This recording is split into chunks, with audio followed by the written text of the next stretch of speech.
I've been in hair transplants for 6 years now. I will say I love working with my hands. I love that I get to express artistically in the transplants, and it's enjoyable to even figure those complications out, which Dr. McGrath has done an amazing job at training me in these things. I began looking at the biology and how the hair cycle works.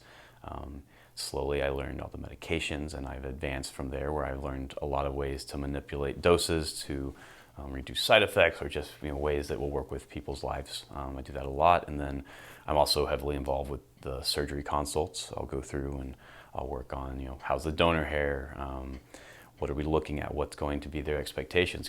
But truthfully, it comes down to the patient. We create a relationship.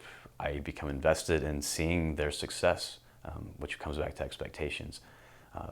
But when you see these guys that have lost significantly, and you see that it's actually affecting their work, their family life, it's something they wear a hat all the time, and then you can actually do something to help them, and you see them come back a year later, and they've actually lost 20 pounds, and they've actually increased their business. Or you have a woman who's had a traumatic brain injury, and she has scarring all over her head, and she's scared to go out at all, and we're able to fill that scar with hair, and now they're out living their life.